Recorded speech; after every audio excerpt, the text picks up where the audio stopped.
unions, leaders of market associations, traditional rulers, and the Elders Council.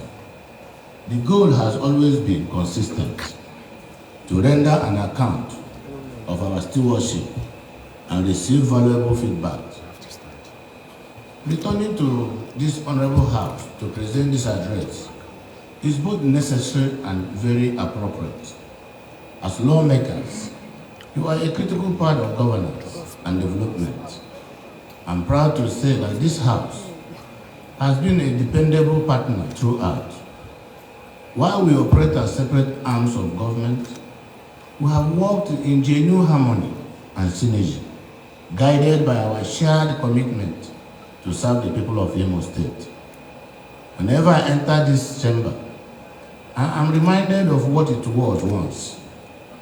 This edifice, now one of the most impressive in the country, used to be in a state of ruin, and honorable members had to flee to exile for their safety.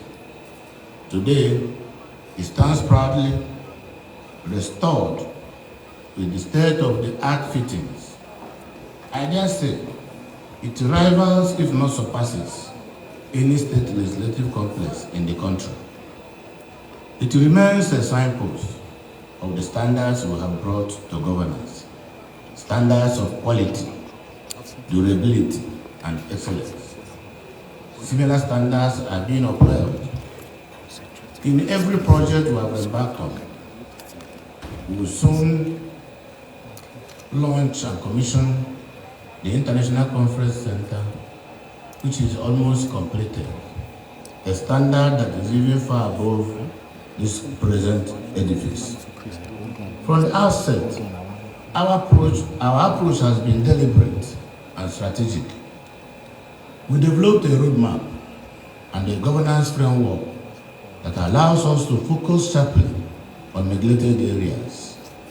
I have never engaged in blame games. Those before me did their part, and posterity will judge them. I speak only when good governance demands accountability. I am not used to speaking to the street when it is not necessary. However, we must revisit the past to appreciate the present. Too often, memory fades and people forget how far we have come. That is why a brief review of where we started is necessary to put today's progress and achievements in perspective. When I assumed office, I was immediately confronted with two pressing issues: widespread infrastructure decay and the near total breakdown of state institutions. Most roads were either impassable or outright death traps. Governance was paralyzed. The civil service, often referred to as the engine room of government, had lost both its form and function. Even the government house had been reduced to a laughable caricature, with official business often conducted in bush bars or guest houses. If those were the only challenges, the situation would have been more manageable. But we were barely settling into office when the COVID-19 pandemic struck. As you can all recollect, the pandemic disrupted the economies across the world and upended public life. Here in Imo, we had to redirect enormous resources to contain the spread of the virus, to be able to protect our people. No sooner had we begun to manage the public health crisis than another challenge emerged. This time, a politically motivated challenge. Some disgruntled politicians who were still smarting from their defeat at the polls vowed to make the state ungovernable. They went to great lengths to keep their promise. Soon after, that unprecedented acts of violence erupted in different parts of the state. The most infamous was the illegal release of over 1,830 inmates from Owerri Custodial Center. This act injected dangerous elements into the society, and emboldened the criminal networks across the state and the neighboring states. Suddenly, we were confronted with a full-scale breakdown of order. Banditry surged, communities were attacked, and public infrastructure came under siege. Law enforcement officers and private citizens were not spared. The impact of these far-reaching acts of violence were enough to destabilize and derail any administration. But we remained resolute. Our belief was simple, that light will always overcome darkness. In response, we mobilized every available arsenal to confront the crisis: security, humanitarian, financial, and institutional. To the glory of God, we emerged victorious. Now we have our state back. Why is this background important? It is because it reminds us that even in the face of daunting and destabilizing events, we stayed focused and pursued our development agenda with clarity and courage. We did not buckle. We did not retreat, because we came prepared. So instead, we use adversity as motivation to rebuild, to reform, and reimagine the future of our state in accord with our well-outlined shared prosperity 3R mantra. We became revolutionary. We began our building effort with the civil service and critical road infrastructure within the Owerri capital city. The choice was deliberate because a functional civil service is the backbone of good governance, and the motorable roads are essential for commerce, public mobility, and administrative efficiency. And the State Secretariat, we undertook a full-scale rehabilitation, both structural and psychological. For those who recall, that complex had deteriorated into a workplace of despair. Leaking roofs, cracked walls, blocked toilets, and the infestation of rodents were the norm. Today, it is a modern, functional space. A newly recruited civil servant entering that building now may not grasp the depth of decay that once defined it, but it is important that we remember, so we never return to that low point again. Alongside physical restoration, we also achieved the automation of the civil service operations. This move was aimed at improving efficiency, stamping out fraud, and easing service delivery. And while the systems were being digitized, we did not lose sight of the human factor. We trained and retrained our civil servants to avail them with modern-day working skills. We also uploaded a backlog of merited promotions and ensured that all deserving workers across board were promoted. Since the onset of this administration, Imo workers have continued to receive their salaries promptly. Pensioners have been paid all the arrears, and the civil servants have never felt or experienced any delay in the payment of their salaries. They are paid on time, and both has consistently received the 13th month salary along with other palliatives as our financial condition permits every year. In addition, free transportation is provided for civil servants to enable them travel to and fro work. The permanent secretaries now have official vehicles. Workers benefit free from a fundamental secretariat clinic under the cover of Imo Health Insurance Scheme. All workers have now been enrolled in the Imo State Health Insurance Scheme. More recently, pensioners have also begun to receive their gratuities, and as a matter of fact, the government has extended free Medicare to all civil servants and all pensioners in Imo State. Our automated civil service is now recognized as one of the most advanced and efficient in the country. The World Bank has also ranked our data center among the best in the country.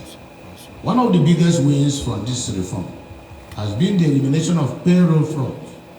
Today, with a few keystrokes, we can verify the number of active civil servants and accurately determine the wage bill of the state. Contrast with the chaotic situation 5 years ago, when headcounts fluctuated month to month and no one could state credibly. This was inexplicably static month after month, implying that no one dies and no new place. Both the lodge and the governor's office have been remodeled to reflect the dignity of our state. The Sam Bakwe Executive Council Chambers is a living proof of what we value, what we order, and excellence and vision we brought to bear. Shabby offices and collapsing structures, extensive and impactful road networks in Nigeria. Without sounding immodest, we have constructed more roads than all previous administrations since 1999 combined. From the dualized Owerri Olu and Owerri Okigwe roads to the MCC Toronto-Urata corridor, this administration has shown that government can indeed be responsive to the people's needs. These roads, as functional as they are also economic corridors. They connect communities. They will boost trade, reduce travel time, and stimulate productivity. To date, we have completed over 120 roads across the state. In the past 18 months alone, we have delivered 37 brand new roads, an iconic edifice, the International Conference Center, and the befitting government housing annex, Olo. We also have the Assumpta flyover and the new Concord Hilton Hotel as landmark legacy projects. The new roads include the following: the Toronto Oji Road, the Naze Obosisi Road, Olong Nkume Omowa Road, Oru West Local Government Road, Mwidi Omuma Okoro Road, Ameri Omuma Road, Ihiala St. Joseph Eziashi Road, Okwodo Awomama Road, Toronto Ekemegboha Road, Owerri Mbise Umuahia Road, Imsut Road Olu, Alaba International Market, Olu Akopa Oda Road, the Regional Government House Eziachi, Nempi Ameri Road, Omuma Nkume Road ongoing, Naze Ihiagwa Road with the bridge, Naze Obosisi Road completed, choosing Dreamland Assumpta Umuguma Hospital Road, rehabilitation, the construction of 17 roads in the capital city, within Owerri. We brought and extended Imo International Airport runway. The job will almost be completed. This is to enable international cargo flights land takeoff from Imo State. We also installed navigational facilities, including night landing facilities, lit up the airport runway, and made it acceptable to global standards.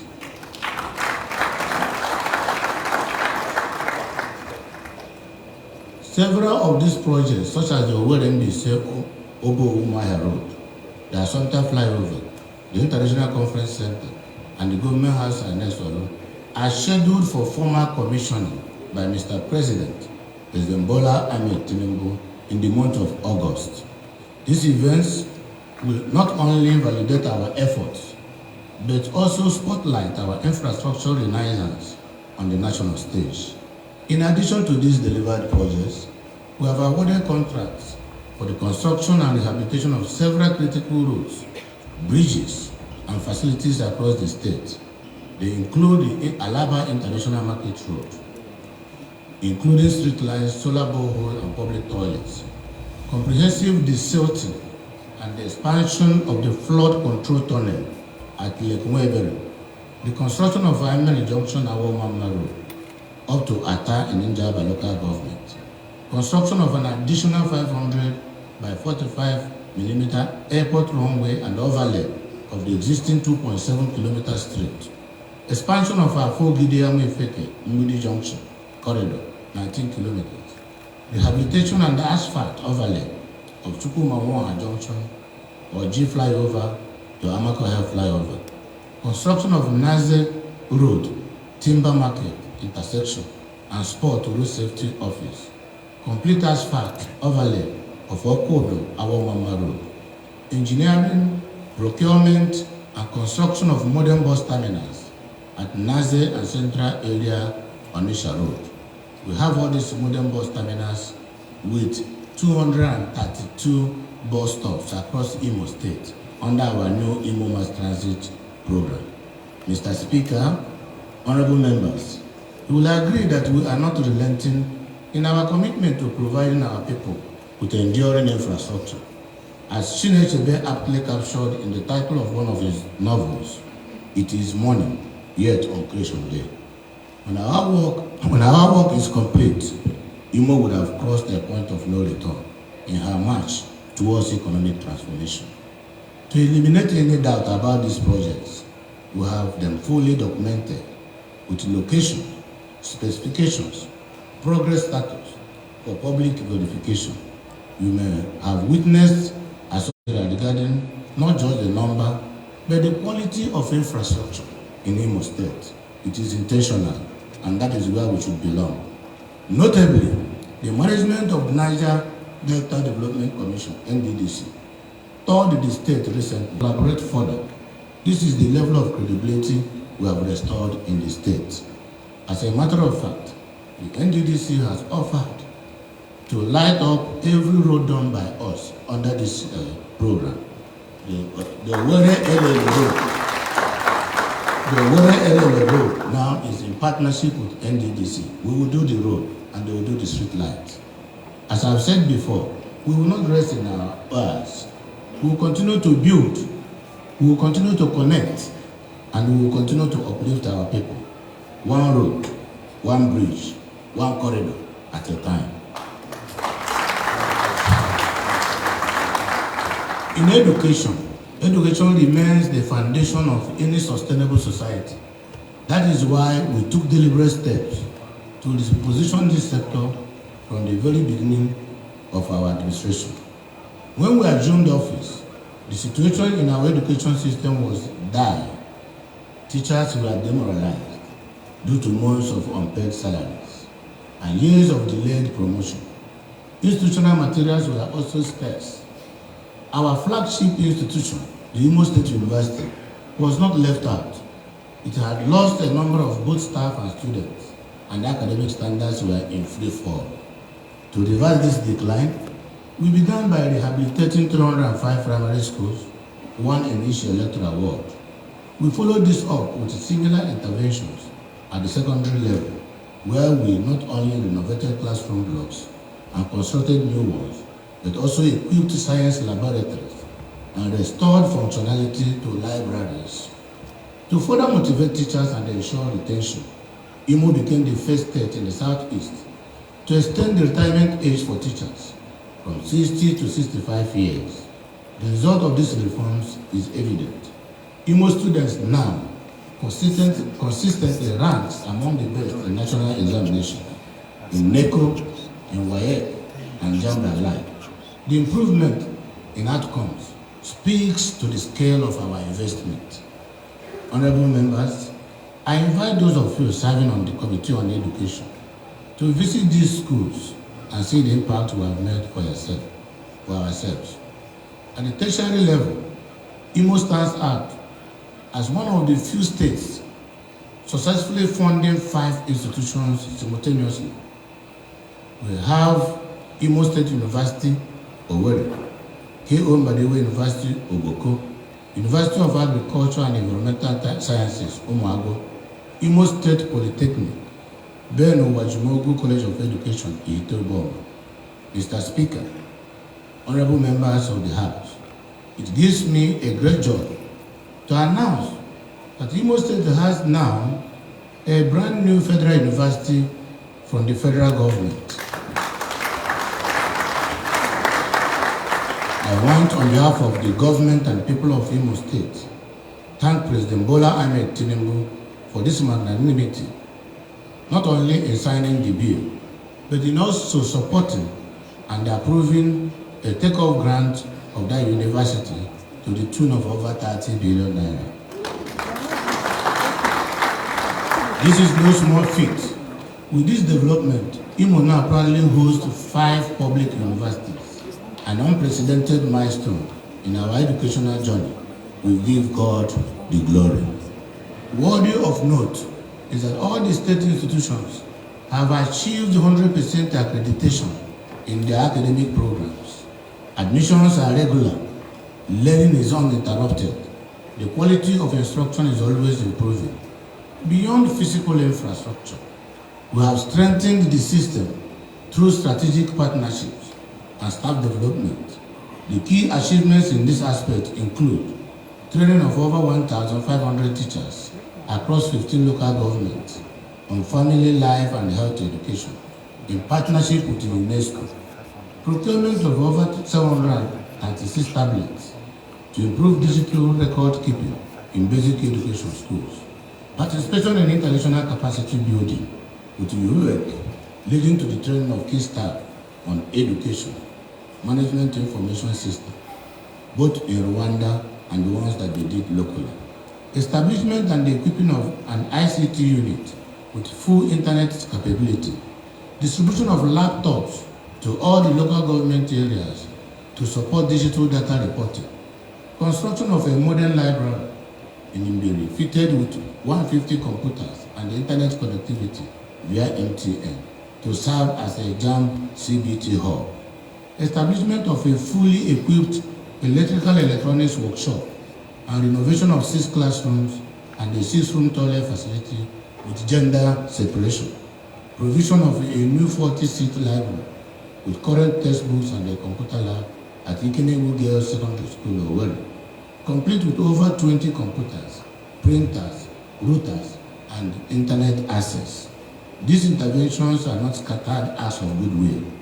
Rather, they form part of a coordinated agenda to ensure that no child in Imo State is left behind in access to quality and competitive education.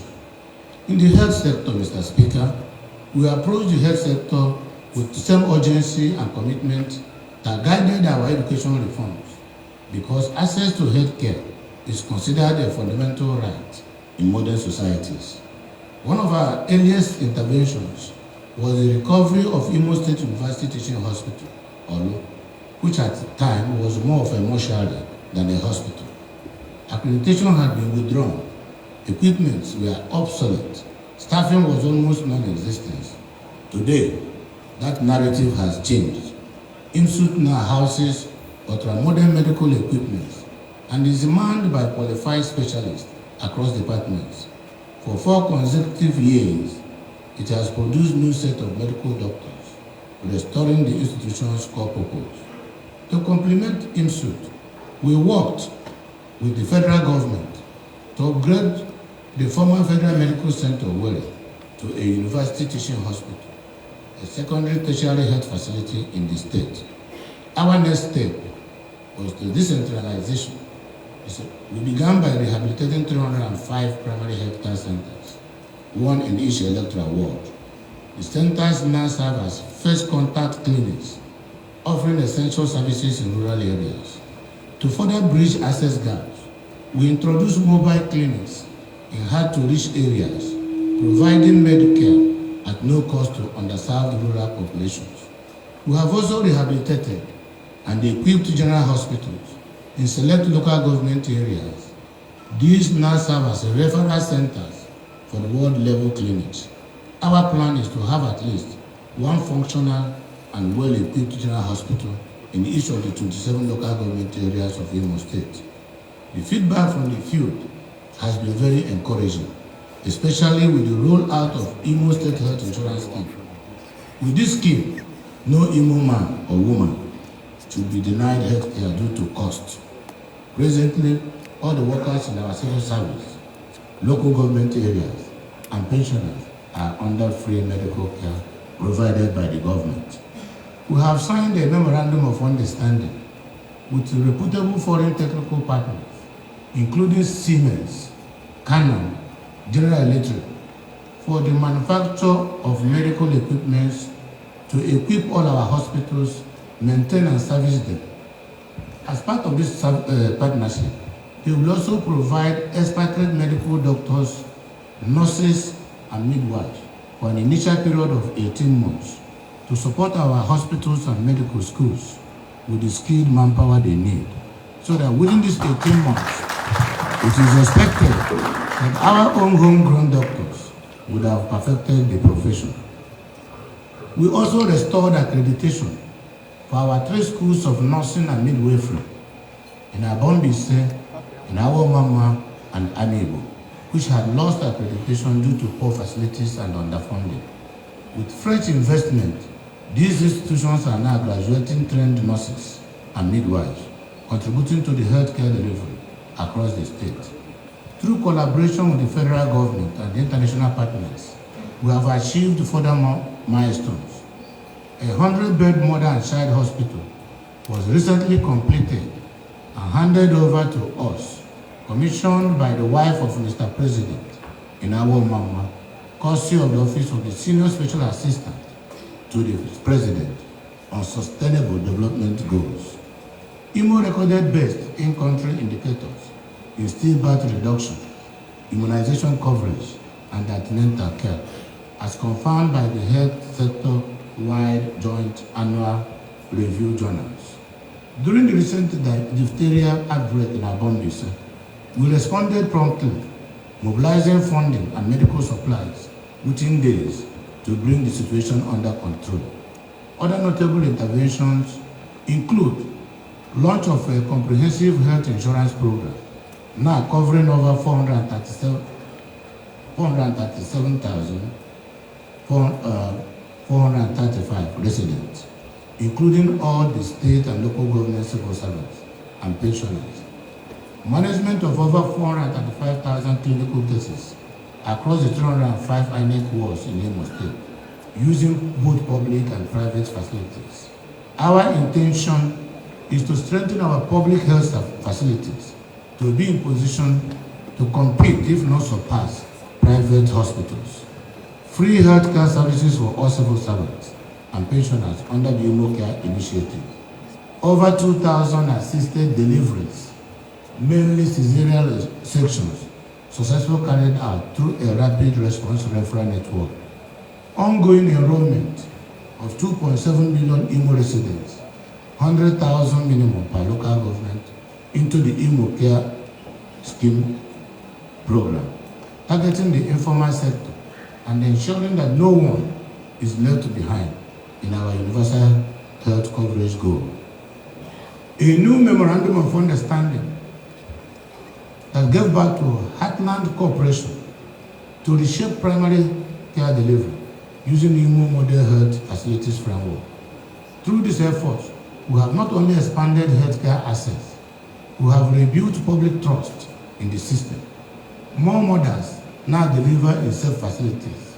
More children are immunized, and more citizens are insured against threat of medical poverty. In the area of sports, Mr. Speaker, honorable members, this administration recognizes the centrality of human development and social inclusion to sustainable governance. That is why we have continued to invest in people, especially our young talent, women, and most vulnerable in society. In the area of sports, we have gone beyond ceremonies and trophies to deploy sports as a vehicle for youth engagement, unity, and job creation. Our athletes have represented Imo at multiple national and regional events, including the just concluded National Sports Festival and the NDDC Sports Festival, bringing honor and visibility to the state. Their hard work has yielded results. So far, they have won 85 medals across different sporting categories, at 8 gold, 21 silver, and 26 bronze. This is a proof of discipline, preparation, and determination to excel. To further institutionalize this momentum, we appointed Olympic gold medalist Emmanuel Amunike as Grand Ambassador for Sports Development. His experience and leadership have inspired what we now proudly call the Imo Dream Team. Our support has not stopped at appearances. We have committed resources to sports infrastructure, coaching programs, and grassroots scouting, creating a pipeline for future champions while keeping thousands of youths constructively engaged. In women affairs and social welfare, in the same spirit of human-centered governance, we have also taken first steps in the area of women affairs and social welfare. The welfare and protection of vulnerable groups, especially children, have been a major priority in 2024. We revoked the licenses of 10 orphanage homes that failed to meet operational standards. Others were placed on regulatory watch lists. This sent a clear message that Imo State will not tolerate substandard care or exploitation under the guise of shelter.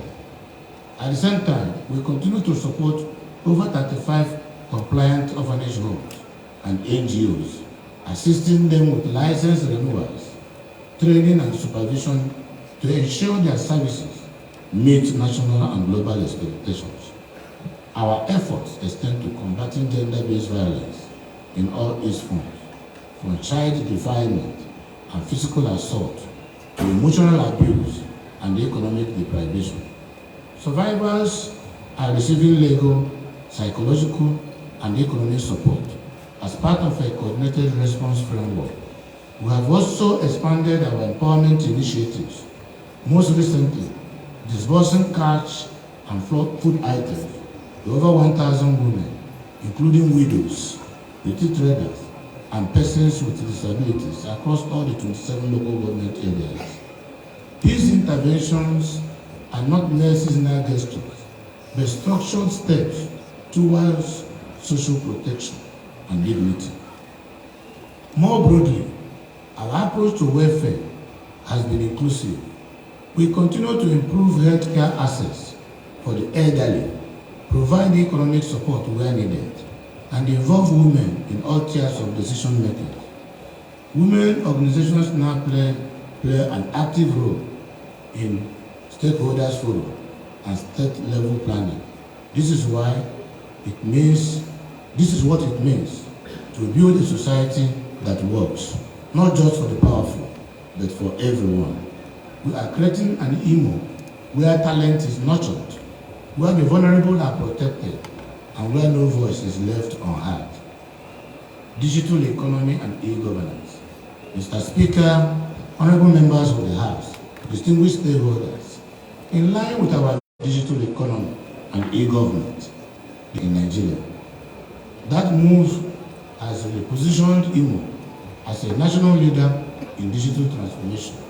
At the center of this strategy is Skill Up Imo, our flagship human capacity development program, which aims to train 300,000 young Imolans in critical digital skills. So far, over 40,000 youths have been trained, equipped with startup, toolkits, and supported through internships, mentorship, and the active alumni network. We have deliberately prioritized inclusion, ensuring women, persons with disabilities, and rural residents have access to this opportunity.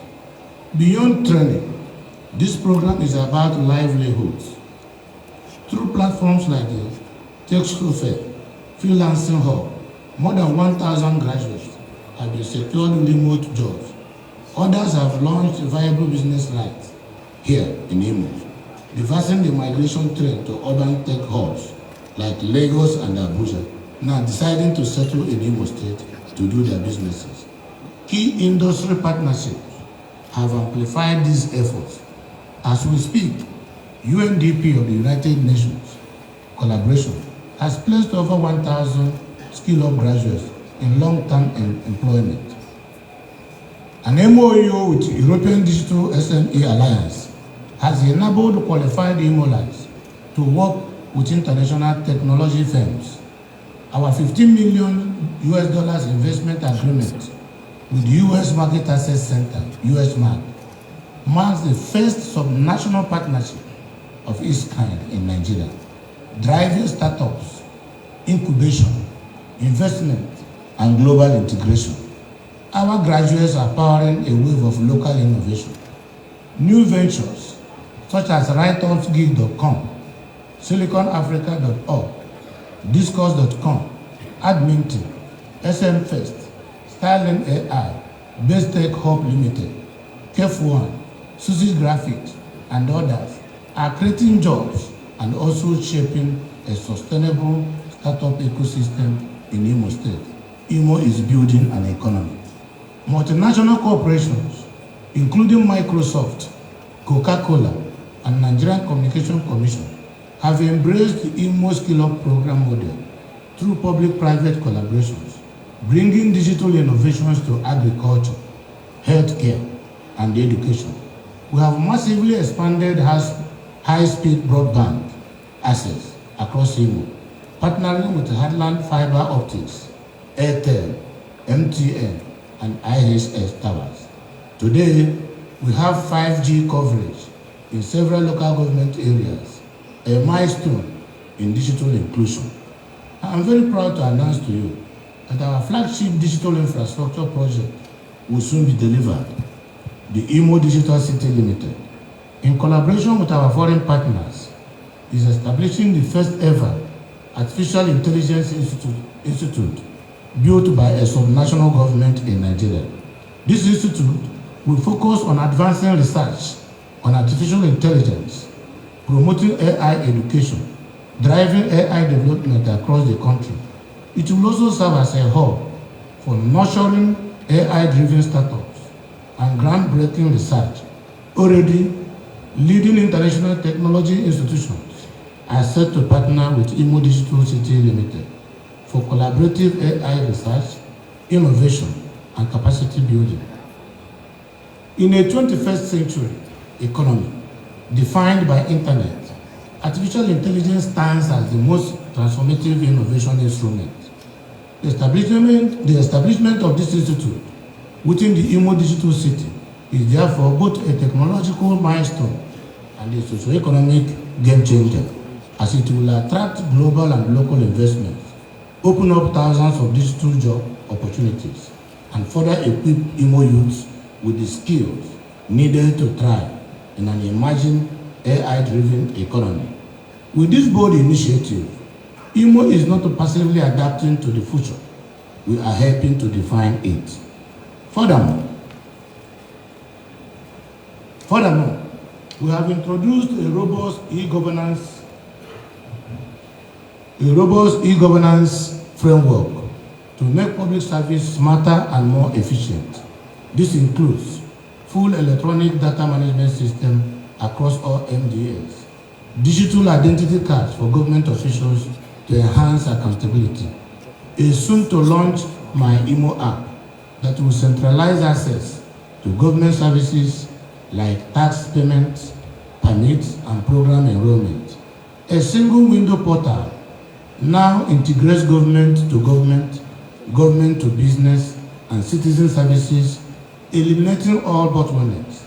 These efforts have drastically reduced bureaucracy, improved response time, and strengthened citizen trust in government.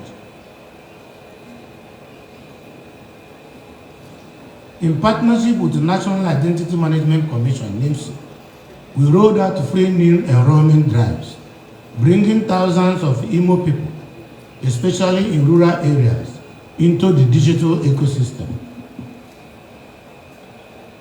This has expanded access to online banking, e-commerce, and digital financial services, particularly for the previously excluded.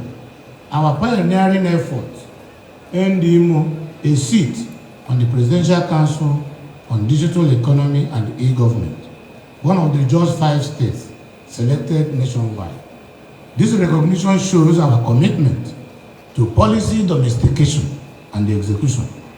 Through collaboration with the World Bank, we are currently digitizing land records using geospatial technology, resolving long-standing land ownership disputes, and improving transaction speed and transparency in land administration. That is why I have advised severally those who are busy thinking they are stealing land to just know that the land is not stolen yet. We are still in control of all the lands in Imo State. And very soon, after the certification, we will now know Who are those that encroached into government lands? And who are those that fraudulently change ownership and title documents of other people's land? The truth will prevail. Mr. Speaker, honorable members of the House, what we have done is to lay the digital foundation for inclusive prosperity. Not only is Imo connected to the future, we are actively shaping the future. The Light Up Imo project, if roads, open access, and digital skills unlock opportunity, then power remains the engine of productivity. There will be no meaningful industrialization without power. That is why we have made the power sector a top priority, setting clear goals and backing them with action. Our objective is simple, yet transformative, to ensure stable electricity across all parts of Imo State before the end of this year. To underscore our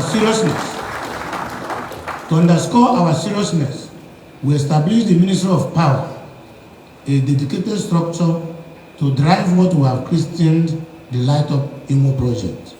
We have since enacted the Imo State Electricity Reform Law, established the Imo State Electricity Regulatory Commission, and issued a power generation and distribution license to the newly created Orash Electricity Company Limited.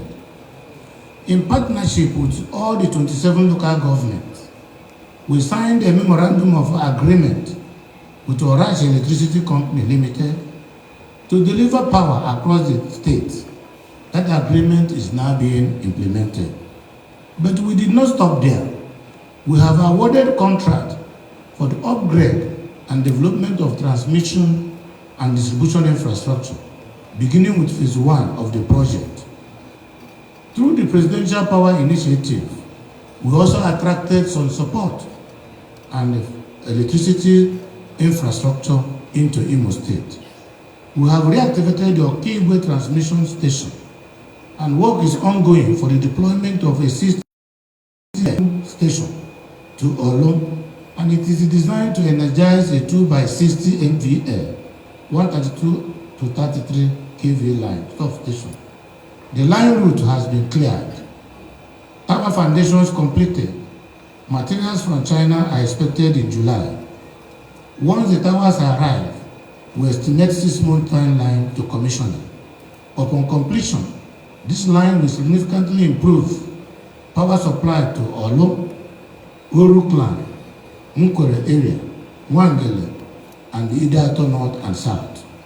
We are also constructing a 15-kilometer by 33 kV line to New Owerri within a 15 MVA 33 by 11 injection substation to supply critical infrastructure within the Owerri state capital, including the government house, the secretariat, the Concord Hilton Hotel, the civil service secretariat, and the neighborhood.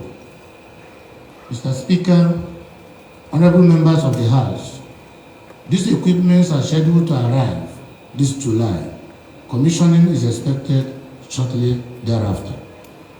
Another line is under construction from our low transmission station to the State Polytechnic in Omuma. This will ensure constant power supply to the Polytechnic, the surrounding town, and parts of Oru Nation. And we are thinking beyond distribution. We are building grid resilience. The state is actively facilitating the construction of a 330 kV transmission line from Aloji in Aba to Ebu in Owerri. And we are overseeing the completion of this critical substation works at Ebu. We are spending money to expand the Ebu substation in partnership with Niger Delta Power Holding Company. These moves will ensure long-term bulk power transfer capacity. If there is any fault in the generation system in Eboma, we will take bulk power from Aloji. Let me restate for emphasis, the Light Up Imo project is real and it is on course.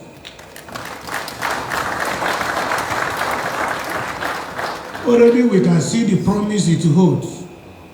a seamstress in Wangele, a barber in Okwele, a wedding shop in Mbise. Each of these businesses will benefit.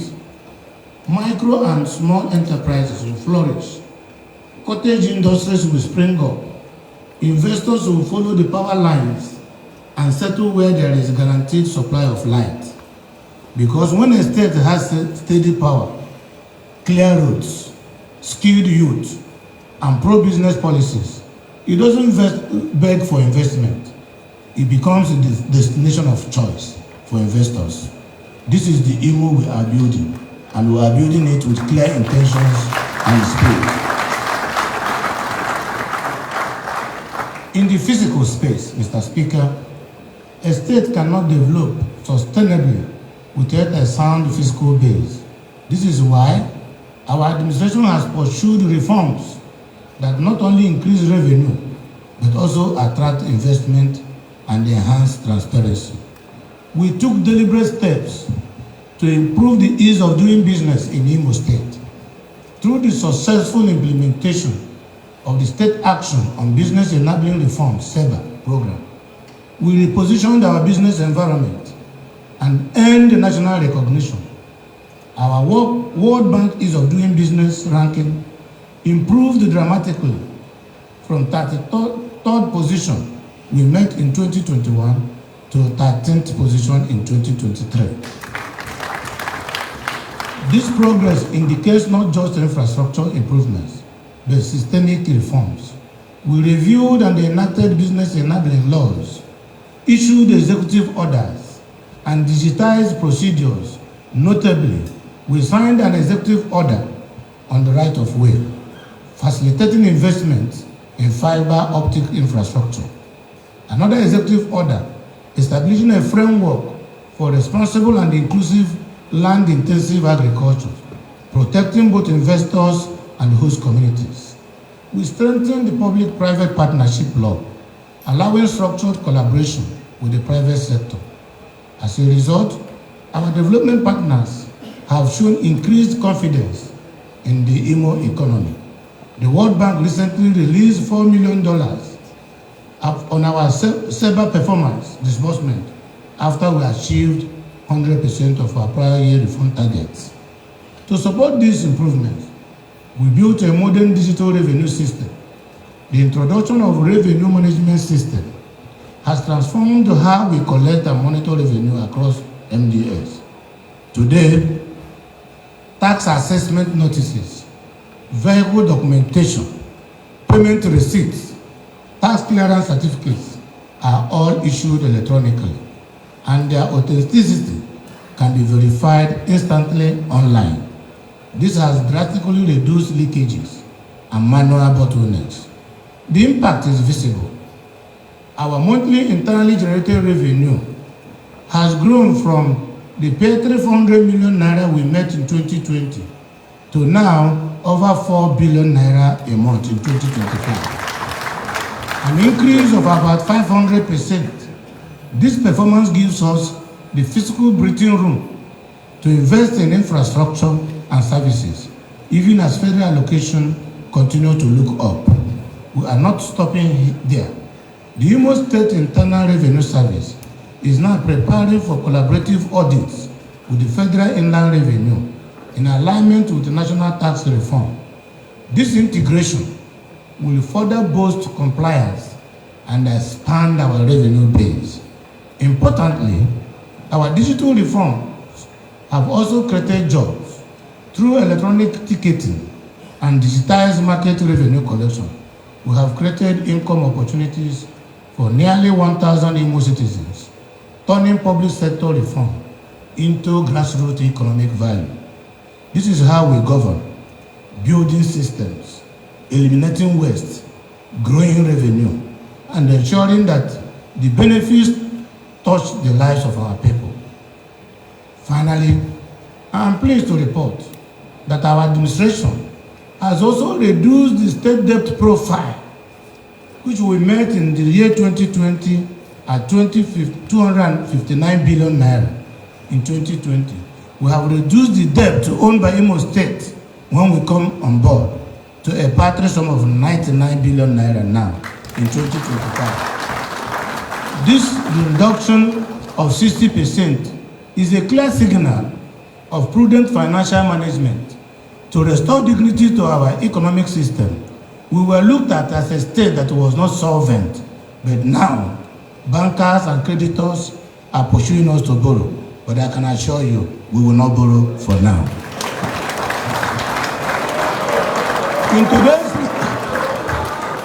In today's Nigeria, where subnational governments are called to do more with less, Imo is showing that with vision, with discipline, and reform, progress is possible. Mr. Speaker, members of the House, distinguished stakeholders, even as we strengthened our revenue base, we never lost sight of the immediate needs of our most vulnerable citizens, those hardest hit by economic disruptions, particularly in the aftermath of the COVID-19 pandemic. That is why Imo State fully embraced the National COVID-19 Action Recovery and Economic Stimulus Program, christened locally here as Imo Cares. This initiative, jointly supported by the World Bank and the federal government of Nigeria, is designed to cushion the harsh socio-economic impact of the pandemic and encourage communities to level and recover. Under this program, we adopted a community-driven approach, identifying and supporting the poor and vulnerable households in rural communities, as well as the urban new poor, those pushed into hardship by recent economic shocks. The results have been remarkable. So far, over 400 households have received direct economic support. 98 communities have benefited from development interventions. 65,000 individuals, including the aged, the chronically ill, and persons with special needs, have been positively impacted. 8 wet markets were targeted for revitalization, helping small traders get back on their feet. These achievements speak to the program's depth and reach, but more importantly, they show that our administration is not building prosperity for the few. We are building resilience for all. Through Imo Cares, we are laying the groundwork for grassroots economic recovery, restoring confidence among low-income earners, and giving dignity back to those who felt forgotten. We believe that governance must be both strategic and compassionate. While we drive reforms at the macro level, we are equally committed to touching lives at the micro level. The households by households, INEC ward by INEC ward, market by market, we are committed, and we must give sense of recognition, identification, and dignity of what the good news of Imo State is bringing to us. A new Imo is possible. That is the ethos behind Imo Cares, and that is the spirit behind every intervention. We have rolled out under this administration all these interventions for the interest of our people and for the sake of Almighty God.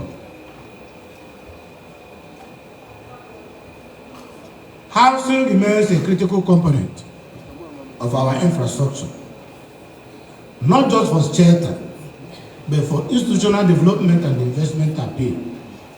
We are intensifying implementation efforts on the Imo State estates, which earlier we did not start because of discrepancies in the ownership of land. But today, we have mapped an estate in Ngopala area, as well as the Hope Uzodimma exclusive estates, located in Avu, along Port Harcourt Road, the old zoo on the site by Protea Hotel, the phase 1 development of 500 affordable housing schemes in Avu, and our Mama is also on course. These projects speak to more than physical expansion. They showcase a leadership determined to create livable dignified, and well-governed urban spaces. Mr. Speaker, honorable members of the House, we have concluded arrangements to ensure that civil servants are involved in owning their own mortgage, through mortgage, in owning their own homes any moment from now. In the transport sector, Mr. Speaker, this administration has recorded substantial gains aimed at improving safety, mobility, and regulatory oversight.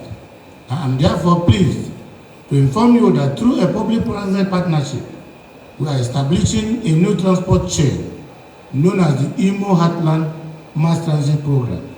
It is aimed to improving mobility, reducing travel costs, and creating jobs in the state.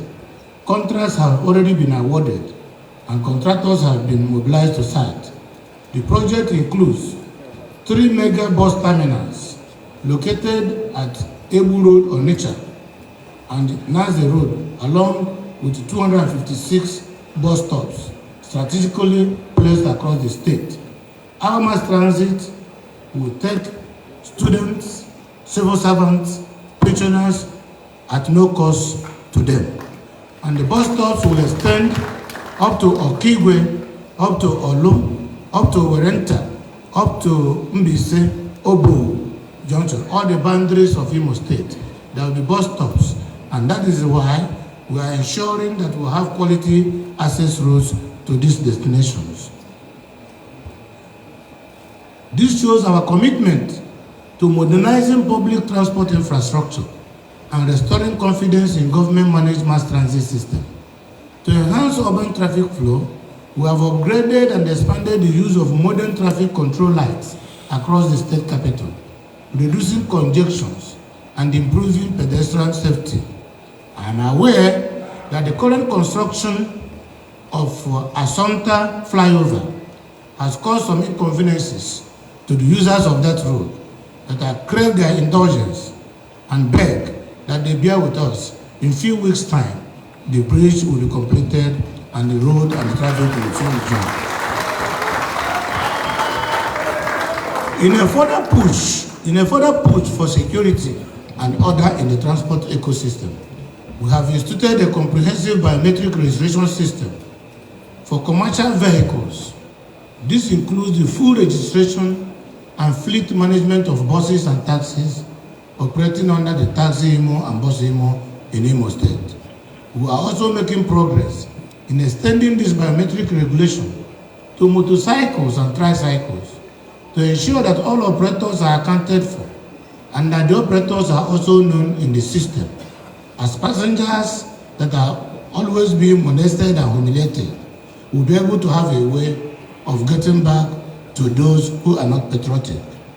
On our waterways, we have repaired the previously moribund pontoon MV Oraj at Oguta Lake, and today Imo State operates 2 functional pontoons, MV Oraj and MV Obana. This has enhanced local riverine transport and opened up new economic opportunities for our people. We have revived the Imo State Traffic Management Agency and strengthened the Vehicle Inspection Office for more effective enforcement of roadworthiness standards and traffic regulation.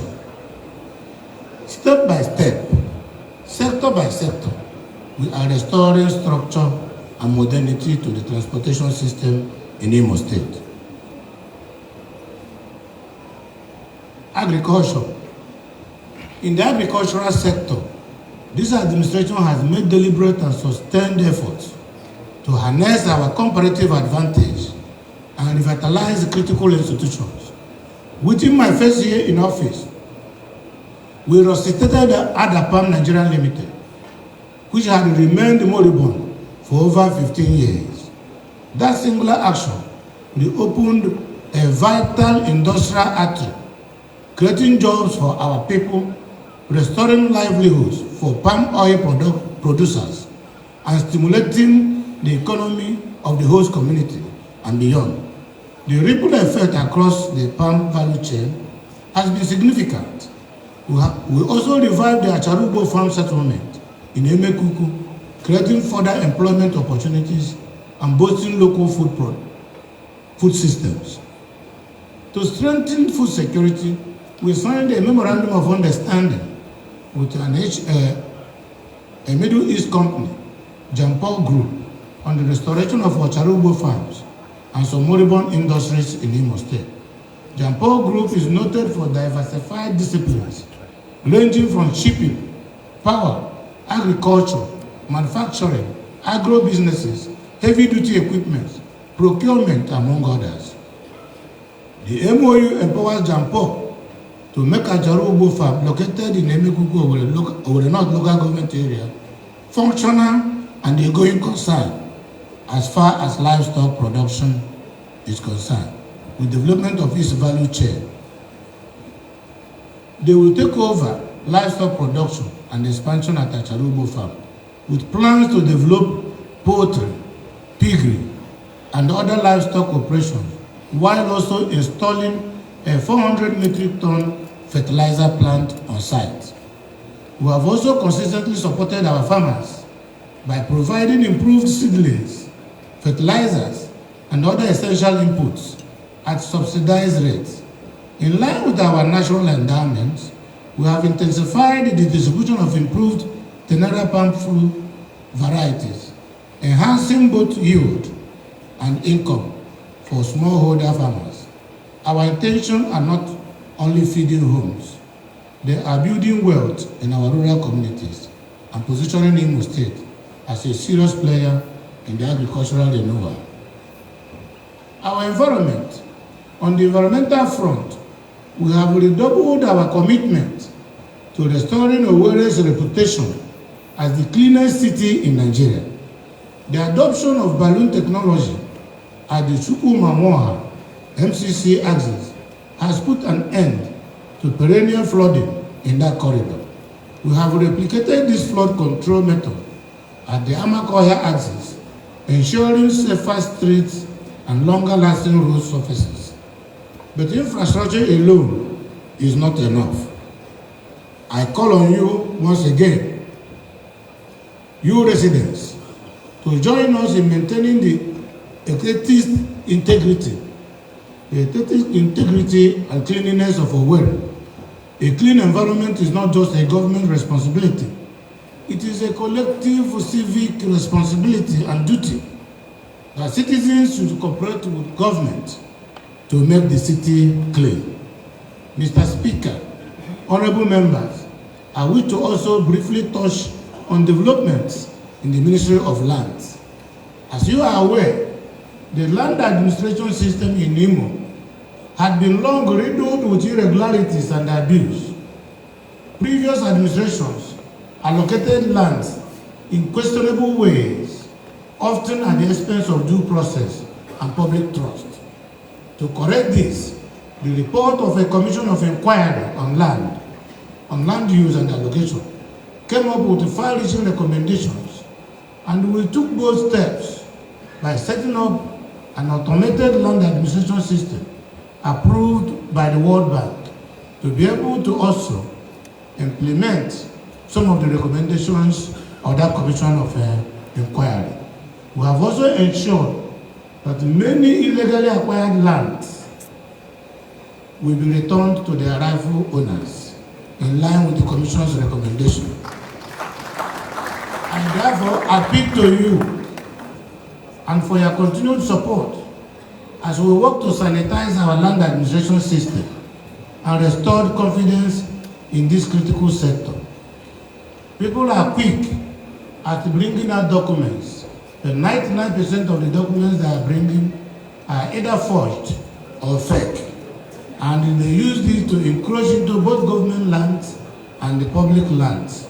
Our responsibility as a responsive government is to ensure that the original owners of the lands gets back their land, and government also gets back her own land.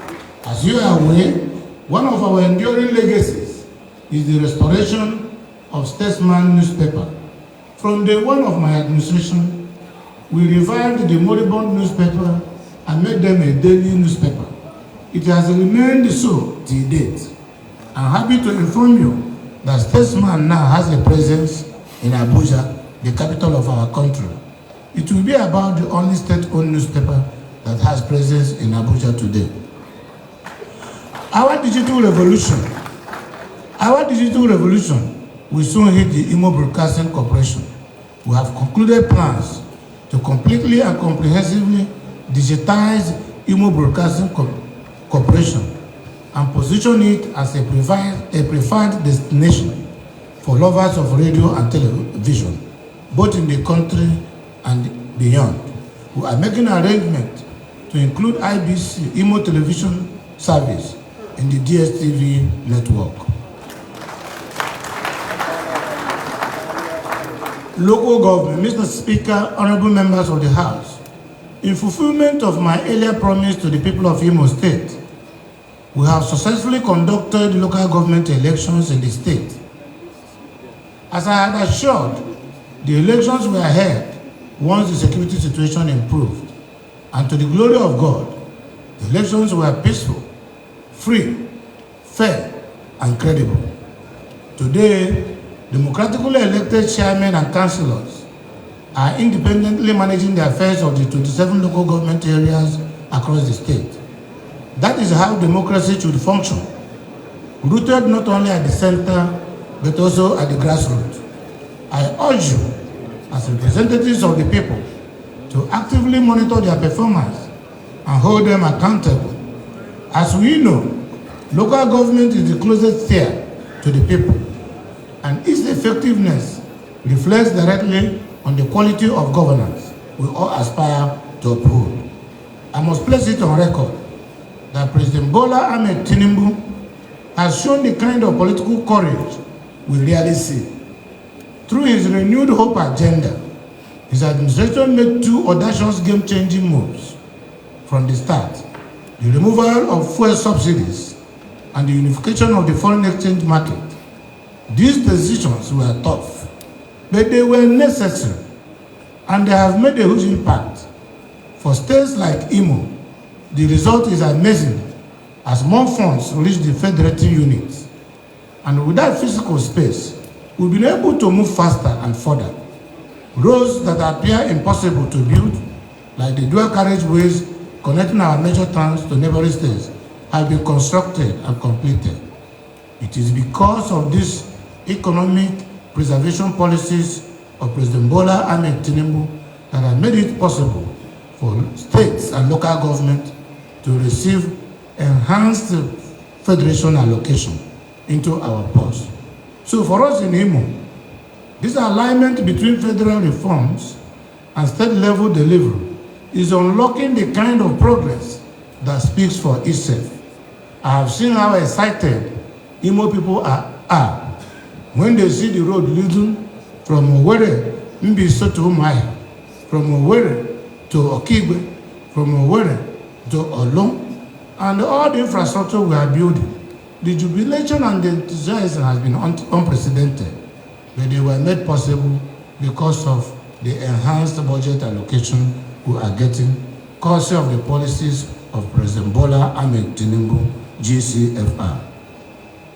The dredging of our Orash River, Mr. Speaker, honorable members, the dredging of the Orash River stands out as one of the most strategic infrastructural projects of this administration, an undertaking that holds immense promise for the economic transformation of Imo State and Southeast region. The objective is to create an additional economic artery that will open up new corridors of trade, industrialization, and connectivity. It will also enhance security, supported by the already established naval base in Oguta. Beyond its economic value, this project is set to strengthen social and cultural ties among communities along the river, stimulating interaction and shared growth. The committee overseeing its execution has mapped out the timelines for the commencement of the first phase. The dredging route spans over 120 kilometers and is expected to be completed within the next 24 months. Let me assure this honorable House and the good people of Imo State that the Orash River dredging project will be completed within the lifetime of this administration. We are under no illusions as to its importance. This project holds the key to an industrial revolution in our state, and we shall spare no effort in ensuring its successful delivery. We are also thinking beyond infrastructure. Plans are underway for an IMO World Economic Summit, which will bring together international investors, development partners, and leading voices from the private sector. This summit will spotlight the new wave of investment opportunities in our state, particularly in agriculture, in manufacturing, oil and gas, ICT, and tourism infrastructure. Our objective is to position IMO as a destination of promise, a destination of possibilities and results. The economic and symbolic value of these achievements cannot be overstated. IMO is now on the map as a hub of infrastructure, as a hub of commerce and the connectivity. Mr. Speaker, members of the House of Assembly, distinguished stakeholders, security.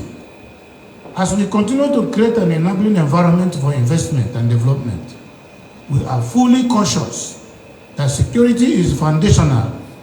No economy can thrive without safety. No progress can endure without peace. As the Chief Security Officer of the state, I have never taken this responsibility lightly.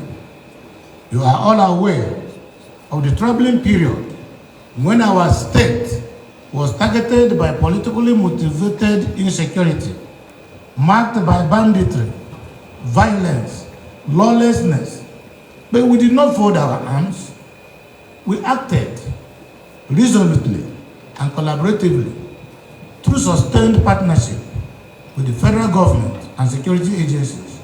We have steadily reclaimed the peace of IMO. I'm pleased to report that even though it's still work in progress, the state capital, Owerri, has hosted several national and international conferences in the past year without any incident. That is no coincidence. Rather, it is the fruit of deliberate effort and actions by our security agencies at a very heavy cost to restore peace in Imo State. Imo is returning to its rightful place as the hospitality capital of the Southeast. However, we are not lowering our guard. As our people say,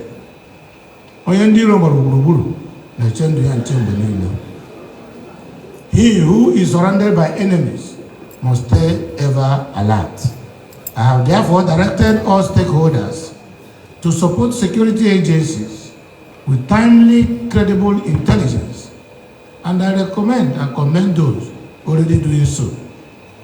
In partnership with our communities, we are also establishing a vigilante unit in every ward, every community, drawing trusted members from within. This grassroots approach will strengthen our reach, deepen our community confidence. Let me at this point reassure our brothers and sisters in the diaspora, Imo is safe for your return. Those who visited last year during the festivities returned to their destinations in peace. We welcome you to come home again, joyfully and without fear. To the very few who may still be sponsoring violence, I urge you to stop. No personal ambition is worth the blood of your people. Join hands with us in building, not in destroying.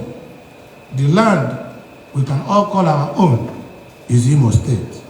If Imo is destroyed, we will not have any place to call our own.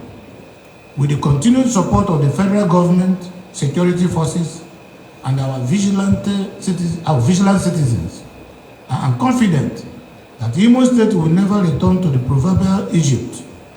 The dark days when terror held sway and human lives were devalued, those days are behind us, and they must never return again. Our judiciary. Now, if I may turn to another arm of government, the judiciary, I regret to observe that the situation is not just heartwarming. Recent events in our judiciary have exposed weaknesses and shaken public trust in Imo State. These are serious matters that demand systemic correction.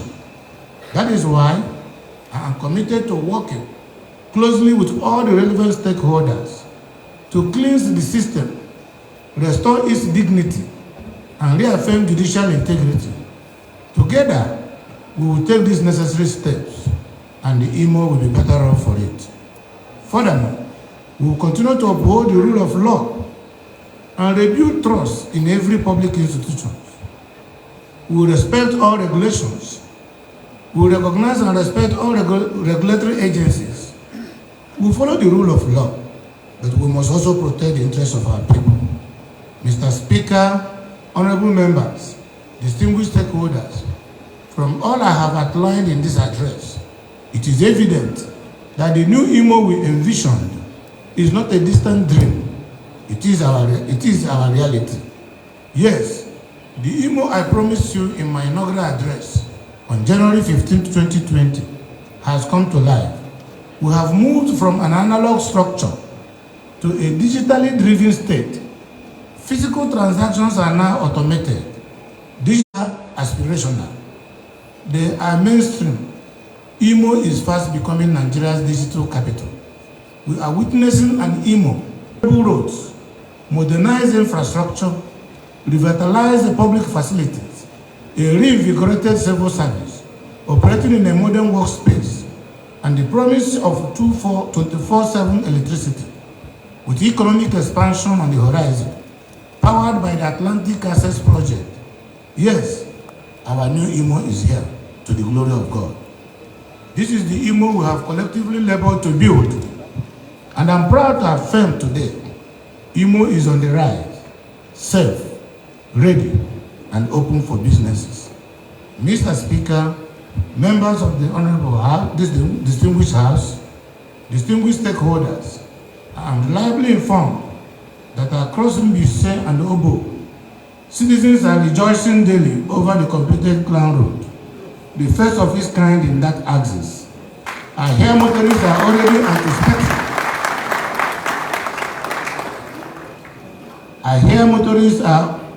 anticipating. The convenience that the Assumpta flyover will bring in easing interstate travel.